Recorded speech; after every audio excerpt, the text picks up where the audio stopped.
많은 어려움과 고초 가운데 지은 시들이 대부분입니다. 특별히 오늘 뒷부분을 좀 함께 말씀을 나누고자 합니다. 다윗의 고향 어딘 줄 아시죠? 아침에 제가 말씀 나눴듯이 나오미와 룻이 생활했던 그 베들레헴 땅, 그 땅이 바로 고향이기도 합니다. 베들레헴은 여러분 아시는 대로 밥집이라는 뜻입니다. 우리는 떡을 많이 먹으니까요, 떡집 이렇게 하는데 서양 사람들은, 이스라엘 사람들은 빵을 먹으니까요, 그럼 빵집이 됩니다. 이건 밥집 뭐 이렇게 됩니다. 그만큼 그 땅이 농사가 잘 되고요, 식량이 많았던 것 같습니다. 동네 이름이 밥집 베들레헴입니다. 그게 이세의 아들 가운데 막내 아들로 태어났습니다. 여러분, 내리 사랑 아닙니까? 막내가 더 이쁩니다. 보통은 막내 동생이 귀하고요. 그런데 그 형제들 가운데 막내였는데 미운 오리 새끼였습니다. 사무엘이 이새의 집에 와서 여기서 아들 다 데려오라, 다음 왕을 미리 뽑는다 했을 때 아버지가 볼 때도 왕감이 아니었습니다. 안 데려옵니다. 다른 7 아들 다 지나가게도 하나님 아니다 했습니다. 분명히 이 집에 아들 중에 있다 그랬는데 또 있냐 하니까 막내가 하나 있습니다 이랬습니다. 아버지가 볼 때 임금감 아니었습니다. 안 데려왔습니다. 그러니까 막내 하나 있다 했습니다. 여러분, 막내란 뜻은 귀염둥이 뜻이 아닙니다. 히브리 단어의 막내는 쓸모없는 자식, 전혀 도움 안 되는 놈, 이런 뜻입니다. 그 왕감 아닙니다. 쓸모없는 놈입니다. 데려오라 그럽니다. 그만큼 어린 시절 부모의 사랑 제대로 못 받고요, 미운 오리 새끼였습니다. 전쟁할 때에 다윗을 형들의 안부를 물으러 보냅니다. 그때 밤낮으로 40일간 소리 지르는 골리앗 앞에서 엄매 기죽어 다 있을 때에 10대 소년 다윗이 저 할례 받지 못한 백성이 여호와를 모욕한다고 하나님 가만두지 않는다면서 군대 사이사이 다니면서 형벌인 군인들을 격려했습니다. 그때 그 소리들은 형들이 불러가지고 이 완악한 놈 이럽니다. 여러분, 집에서는 싸우더라도요, 밖에서는 형제들이 뭉치는 것 아닙니까? 그런데 다른 군사 앞에서 이 완악한 놈아 이러면서 막 꾸짖습니다. 형들한테 인정 못 받았습니다. 그래서 시편에 어머니가 나를 죄 중에 잉태했다 이렇게 합니다. 그래서 어떤 신학자들은 나는 태어날 때부터 원죄를 가졌습니다 이런 말보다 이렇게 해석하는 분들도 있습니다. 아버지가, 이새가 밖에서 바람 피워가지고 낳은 아들, 그래서 죄 중에 내가 잉태했습니다. 그리고 집에 데려왔는데요, 형들의 사랑 못 받았다. 그렇게 설명하는 분도 있을 정도로 다윗은 참 가정에서도 기가 많이 죽었습니다. 오늘 본문은 이렇게 표현합니다. 내가 사망의 엄침한 골짜기로 다닐지라도. 그럼 이스라엘의 양들은 산에서 풀을 먹입니다. 그러면서 골짜기로 내려갑니다. 그럼 그 골짜기 경사길을 내려가는 도중에 보통 그 계곡길에서 신선한 물을 만납니다. 여름철에 먼 길을 가다 보면 양들이 지치고 탈진할 수 있는데 골짜기에서 샘물을 만납니다. 우리 사랑하는 사랑방 식구 여러분, 우리 그리스도인들은 언제 은혜를 많이 체험합니까? 언제 하나님의 말씀 내기에 쏙쏙 들어오던가요? 평안할 때입니까? 고난 가운데 있을 때입니까? 보통은 인생의 골짜기를 걸어갈 때에 주의 말씀이 내 귀에 잘 들어오기도 합니다. 그래서 이 고난은 하나님의 음성을 듣는 메가폰이라고 누가 그렇게 이야기했습니다. 평안할 때는 잘 모릅니다. 골짜기를 지날 때에 하나님으로부터 힘을 공급받을 때가 많습니다. 우리가 하나님과 함께 깊은 고난을 겪어보기 전에는 고난 당하는 그 자리에서 하나님의 세힘과 능력을 겪어보기 전에는 은혜를 제대로 받았다 할 수 없습니다. 그래서 인생의 골짜기를 지날 때에 믿음이 성장하고 성숙할 수 있고요. 어두운 사망의 엄청난 골짜기를 지난 사람이 그런 사람을 또 위로하고 격려할 수가 있습니다. 그래서 산에서 그 양이 풀을 뜯고 있지만 어느 정도 풀을 뜯고 물도 마셔야 되고요. 또 다른 산에 가서 또 풀을 먹기 위해서는 반드시 골짜기를 지나야 됩니다. 여러분, 이때에 그 골짜기가 위험한 순간이지만 하나님의 은혜를 경험하는 순간이고요. 위험한 순간이지만 하나님의 위로를 경험하는 자리가 될 줄 믿습니다. 목자 출신이잖아요. 다윗은 목자였잖아요. 언제가 위험한지를 잘 압니다. 그 산이 위험한 것이 아니고 골짜기로 내려갈 때가 맹수들이 노리는 때고요. 제일 위험한 때입니다. 하지만 그때 생수를 얻을 수 있고 그때 목자가 보호하면 안전하다는 것을 그가 압니다. 목자가 가지고 다니는 것이 두 가지가 있습니다. 오늘 본문에 나오는데요. 막대기와 지팡이가 있습니다. 이 막대기는 양을 보호하는 중요한 도구입니다. 골짜기로 내려갈 때에 맹수들이 숨어 있다가 양들을 노립니다. 제일 위험한 순간입니다. 그래서 목자는 이때 참 위험한 순간임을 압니다. 여러분, 삶의 모든 위험한 골짜기가 있다 할지라도 하나님의 성실하심이 저와 여러분을 지켜주실 줄 믿습니다. 그래서 목자들은 두 가지 들고 다닙니다. 막대기하고 지팡이 들고 다닙니다. 근데 막대기는 지팡이하고 다른 게요, 끝이 뭉텅해가지고 잘 다듬어져 있습니다. 그래서 무기로 씁니다. 그래서 이 끝이 뭉텅이로 돼가지고요, 무게 중심이 위에 있어가지고 맹맹 돌리면 휘파람 소리, 큰 소리 내면서 정확하게 날아가게 되어 있습니다. 그래서 이 목자들은 그 끝이 몽둥이처럼 뭉텅하게 되어 있는 이 막대기를 들고 매일 던지는 연습합니다. 그래서 이 몽둥이 끝이 이렇게 주먹만하게 뭉쳐져 가지고요, 쫙 날아갑니다. 늑대를 맞추고 곰을 맞추면 이게 치명상을 입힐 정도로 단단하게 되어 있습니다. 그래서 이 막대기 가지고 골짜기 가운데 달려드는 그 맹수들을 물리치는 데 사용하고 있습니다. 다윗도 경험했잖아요. 자기는 물맷돌 던지기도 잘했지만은 지팡이 가지고 가까이 오는 맹수들을 잘 물리쳤습니다. 내가 목자일 때 내 양을 보호했는데 내 인생의 목자 되시는 우리 하나님이 그 지팡이 가지고 내 삶 가운데 사탄 마귀를 물리치고 나를 보호해 주실 줄 믿습니다. 고백하고 있습니다. 오늘도 하나님께서 그 지팡이 막대기 가지고 저와 여러분을 지켜주실 줄 믿습니다. 이걸요, 이 뭉퉁한 이 막대기 가지고 양을 징계할 때도 사용합니다. 말 안 듣고요, 자꾸 곁길로 가는 양이 있습니다. 또 목자가 한눈 파는 사이에요, 독초를 먹으려고 독이 있는 줄 모르고 가고요, 낭떠러지로 가는, 근시가 되어서 앞을 제대로 못 보는 이 양들이 낭떠러지로 갈 때에 목자가 이 막대기를 휙휙 던집니다. 그 소리에 깜짝 놀라가지고요, 다시 돌아오곤 합니다.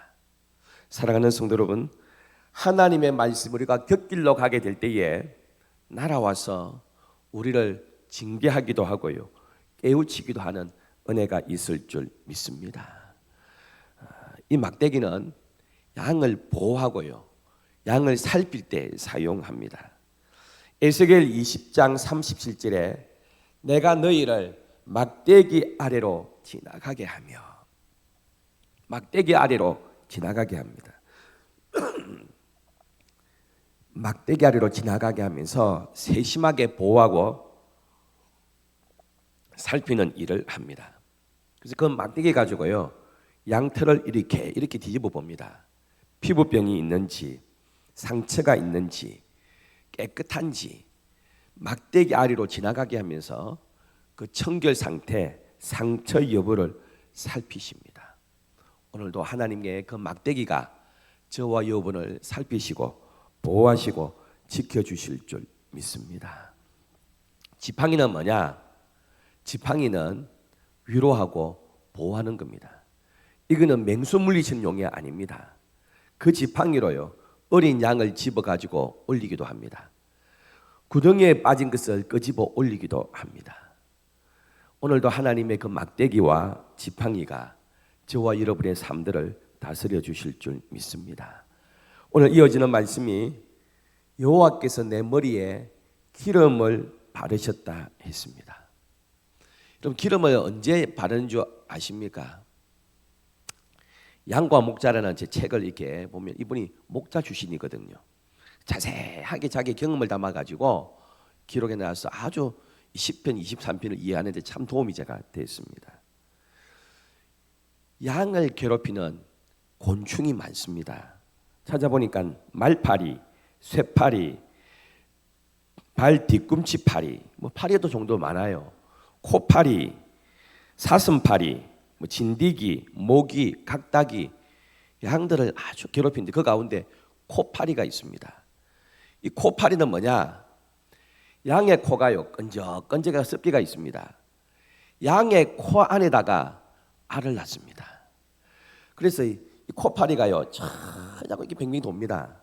그러면 양이 이 코파리 때문에요, 막 뛰어다니기도 하고 막 이 못 붙게 막 괴로워합니다. 양의 코에 덮인 촉촉하고 끈적한 점막을 좋아해 가지고요, 그 점막에다가 알을 낳으려고 기회를 노리고요, 양 주위를 계속 돌며 귀찮게 합니다. 결국 알 낳기에 딱 성공하면요, 그 코파리의 알이 이 양 코에 딱 묻어 있다가 콧구멍을 통해서 부화한 그 유충이 머리 안으로 들어간답니다. 그러면 양이 뇌 속에 유충이 들어와 가지고요, 너무너무 괴로워해요. 그러면 막 이게 있으니까 바에다가 머리를 찍습니다. 막 아니면 땅에다가 막 찍고요, 괴로워 가지고 막 땅에 몸을 뒹굴고 막 이렇게. 자기가 이 코파리가 유충을 넣으면 자기가 생명이 어려워지고요, 너무 괴롭고요, 막 바위에 찍고 나무에 찍고 몸을 막 땅에 찍고 막 이러니까 피하려고 합니다. 그럼 그때 코파리가 달라붙지 않도록 어떻게 하느냐 하면 방충제를 이렇게 바르는데요, 그게 아마르, 유황, 타르, 감람유 섞은 기름을 만들어 가지고 코와 머리에 발라줍니다. 그러면 코파리가 두려워 이리저리 뛰던 양들이, 불안한 것들이 다 사라지고요, 조용히 풀을 뜯기 시작한답니다. 코파리가 근처에도 못 옵니다. 사랑하는 성도 여러분, 사탄이 우리를 얼마나 괴롭힙니까? 얼마나 유혹합니까? 시시때때로 넘어뜨리려고 합니다. 그때 무엇이 필요합니까? 성령의 기름 부으심이 필요한 줄 믿습니다. 여러분, 내 힘으로 아무리 피하고 이렇게 해도 안 되는데요, 하나님의 은혜가 우리 가운데 부어지면 그 모든 것을 거뜬하게 이길 수 있고요, 평안하게 그 풀을 먹을 수 있습니다. 매주 매일매일 주신 하나님의 은혜를 우리 머리에 발라야 되고요, 우리 코에 발라야 됩니다. 코파리가 양을 계속 괴롭히듯이 사탄 마귀는 우리가 천국 갈 때까지 괴롭힙니다. 몇 번 졌다고 물러가지 않습니다. 그래서 저는 마귀한테 배울 거 하나 있다고 봅니다. 끈질긴 것. 하여간 막 우리가 목숨 끊어지고 천국 갈 때까지는 괴롭힙니다만 낙심하지 않고 계속 괴롭. 하나님의 백성을 지옥으로 못 끌고 가도요, 구원받은 백성, 하나님의 자녀가 된 신분은 바꿀 수가 없어도 구원받은 기쁨을 빼앗아가려고 하고, 신앙생활의 즐거움을 빼앗아가려고 하고요, 나이롱 신자 만들려고 하고요, 하여간 막 끝까지 됩니다. 그때 그 계속 호파리가 우리 주위에 맴돌 때에 성령의 기름 부으심으로 우리 머리에 코에 발라주시는 은혜가 있어야 될 줄 믿습니다. 여러분. 또 하나 언제 바르느냐? 순양한테 주로 많이 바른다 그럽니다. 발정기가 되면 짝짓기를 해야 되거든요. 그러면 암양을 차지하려고 양끼리 박치기 합니다. 오스트리아, 호주 보면 쇼츠 제가 보면 양이 순한 것 같아도요 막 떼가지고 사람을 들이받습니다. 양 머리 이마가요 단단하다 그럽니다. 양이 순한 것 같아도 받치면 우리가 크게 다칠 수도 있습니다. 순양 둘이가요 암양을 차지하려고 박치기를 합니다. 박치기를 합니다. 그러다가 머리에 중상을 입기도 하고요 치열한 싸움으로 죽기도 합니다. 목자 입장에서는 손해잖아요. 그 양을 얼만데요. 어떻게 키우는데요. 어떻게 하느냐. 기름을 발라줍니다. 감담유를 바르고 아까 기름을 잔뜩 발라놓으면요 이 순양 두 마리가 박치기 합니다. 기름 때문에 미끄덩해가지고 쑥 비껴갑니다. 또 가다놓고 뛰어가 박치기 하는데요 양부 쪽에 기름이 많이 묻어있으니까 미끄덩해가지고 제대로 힘도 못 또 미끄러집니다. 그렇게 박치기 싸움을 하는데요 기름이 묻어져 있으니까 미끄덩 해가지고 대여섯 번 하다가는 이제 힘도 빠지고 그냥 포기해 버린다 그럽니다. 그러면 양 두 마리가 다치지도 않고요 안전하게 되는 것입니다. 서로 씩씩거리다가 아무리 박아도 안 부딪히거든요. 미끄러지고 얼굴은 그냥 얼간이 얼굴이 돼가지고요 우스꽝스럽게 자꾸 빗나가 버리니까 싸움을 그친다 그럽니다. 우리 가운데 성령의 기름 부심이 있으면 분쟁이 없고 갈등이 있어도 금방 해결되고요 하나 되는 은혜가 있을 줄 믿습니다. 우리나라도 산불 때문에 걱정 많이 하잖아요. 이 겨울철 봄철에 숲이 많은 캐나다, 미국 자연 발화가 많이 됩니다. 번개가 쳐가지고 팍 하기도 습박 일어나기도 하고요. 너무 건조하면 나무 가지끼리 부딪히면서 발화가 되기도 합니다. 누가 방화를 안 해도 이렇게 너무 마른 날씨 가운데 가지끼리 부딪히고 번개 한번 치면 또 불 나버리고 합니다. 우리 가운데요 말라버리면 바싹 말라버리면 은혜가 없이 마른 심령 되어버리면 아무것도 아닌 것 가지고 부딪혀가지고요 스파크가 일어나고요 분쟁이 되고 아픔 생길 수 있습니다. 그런데 성령의 기름 부으심으로 우리의 이마와 머리가 촉촉하게 기름으로 젖어 있으면 아무리 부딪혀도요 미끄덩해 가지고 싱겁게 끝나버리게 됩니다. 우리 사랑방이 모일 때마다 성령의 기름 부으심이 넘치는 그런 아름다운 은혜가 넘치게 될 줄 믿습니다. 기름 바른다는 것은 뺄 수 없는 게 뭡니까? 환대입니다. 성령 충만입니다. 중동 지방에 손님이 오면 제일 환대하는 것이 머리에 기름을 부어주는 것입니다. 내가 당신을 정말 환영합니다. 정말 마음을 다해서 대접하겠습니다. 오늘 당신이 최고의 게스트입니다 하는 마음으로 기름을 부어줍니다. 그리고 마사지를 해주고 푸짐한 식사를 가져옵니다. 오늘도 우리 하나님께서 성령으로 기름 부어주시고요 우리를 손님 왕같은 대접해 주시고 모든 사망의 음침한 골짜기를 지나고 있지만 다시 힘을 주시고 은혜를 주시는 올 한 해가 될 줄 믿습니다. 마지막으로 원수의 목전에서 무엇을 베풀어 주신다고요? 상을 베풀어 주십니다. 멋진 식사, 멋진 뷔페를 차려주신다는 것입니다. 어디에서요? 원수들의 목전에서 이야기합니다. 나를 모욕 주고 망하기를 바라고 예수 믿는 사람 꼴 좋다 하기를 바라는데 하나님께서 우리를 세워주셔가지고요 그 원수들 앞에서 최고의 대접 받을 수 있도록 축복하신다는 것입니다. 다윗이 도망자로 살 때에 그 밑에 되어 있는 부하가 400명, 600명 되지 않습니까? 참, 부하 먹이는 것도 힘든 일입니다. 그러면 그때 나발이라는 사람이 지역 유지가 돼가지고요, 양털 깎는 날이 있었습니다. 이스라엘의 양털 깎는 날은요, 그 날은 그 집안의 축제 날입니다. 인심이 후한 날입니다. 나그네 대접하기 좋아하고요, 막 마음껏 먹는 날입니다. 그 지방의 유지집에 양털 깎는 축제 날입니다. 그래서 부하를 보냈습니다. 사실 그 당시에 경찰이 있습니까? 제대로 된 군대가 있습니까? 그때에 다윗과 그 부하들이 그 지역에 숨어 있으니까요, 사실 그 지역의 치안을 담당해 주었습니다.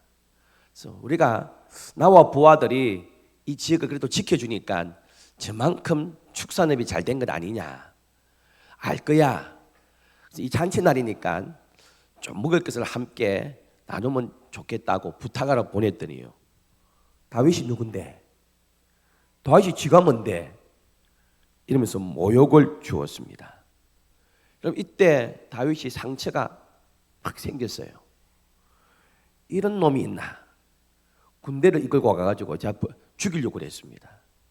그때 죽였으면 다윗 왕이 안 됩니다. 자기 상처받았다고, 기분 나쁘다고 자기 부하가 데리고 가서 자기 국민을 죽이는 사람이 어떻게 왕이 되겠습니까?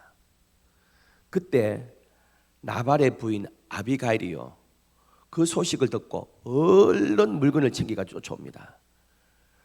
내 남편이 어리석은 자입니다. 바보 같은 자입니다. 유념치 마세요. 그가 말한 것 그냥 한 귀로 흘리세요. 그러면서 대접합니다. 그 후에 그 원수를 갚지 않고 그 분노를 삭힙니다. 그 아비가일 덕분이에요. 근데 어떤 일이 있었습니까? 나발이 병들어가지고 바로 죽게 되었습니다. 그리고 하나님께서 다윗의 머리를 세워주셨습니다. 사울도 마찬가지잖아요. 두 번이나 죽일 기회가 있었습니다. 그런데 죽일 기회로 삼지 않고 원수 갚을 기회로 삼지 않고요, 용서할 기회로 삼았습니다. 그랬더니 하나님께서 다윗의 머리를 높여주시고 그를 이스라엘의 위대한 일꾼으로 하나님께서 세워주셨습니다. 다윗은 당신의 칼에 피 한 방울 안 묻히고요, 왕위에 오르게 되었습니다. 오늘도 원수 갚는 것, 마음에 상처 입은 것 하나님께 맡겨드리고요, 사망의 엄침한 골짜기에서도 하나님의 지팡이와 막대기가 나를 보호하실 것을 믿고 믿음으로 나갈 때에 나중에 원수들이 보는 앞에서 떳떳하고 당당하게 풍성한 상을 하나님께서 우리 가운데 차려주실 줄 믿습니다. 그래서 5절 끝에 내 잔이 넘치나이다 이렇게 고백하고 있습니다. 1절에는 내가 부족함이 없으리로다 했다가 5절에는 내 잔이 넘칩니다. 하나님의 은혜가 너무 넘칩니다. 이렇게 고백하고 있습니다. 우리 사랑방, 우리 모든 성도 여러분, 우리 올 한 해 다시 이제 개강하는 사랑방이 이러한 하나님의 은혜가 넘치는 올 한 해 될 줄 믿습니다. 성령의 기름 부심이 있었어요.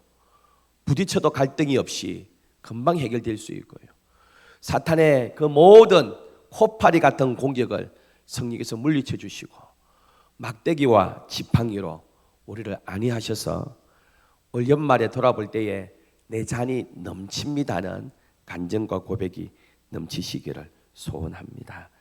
기도하겠습니다.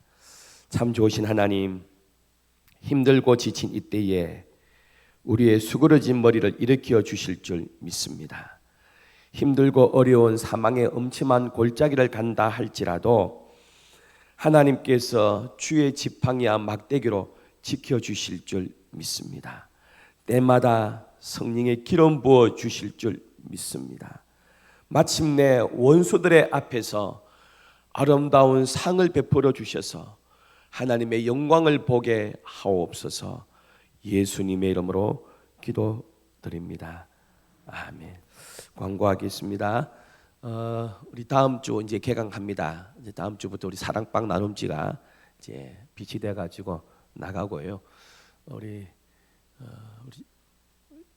각 사랑방마다 다음 주에 우리 발표해서 우리 사랑방에 연결된 결연된 우리 선교사님들 결연해 가지고 이제 사랑방 모일 때 선교사님들 다 우리 선교사들 후원하고 있지만 결연된 사랑방에서는 더 위에서 또 기도해 주시고 우리 또 사랑방에 또 선교 편지가 오면 게시도 하지만 결연된 사랑방에는 또 선교 편지 따로 전달해서 함께 선교사님 후원하고 기도하고 혹시 귀국해서 보고할 일이 있으면 그 사랑방에 식사도 대접하시고 또 선교사님과 교제할 수 있도록 해주시면 좋겠습니다. 그래서 사랑방에서 모일 때마다 사랑방 헌금은 또 사랑방을 위해서 쓰고요.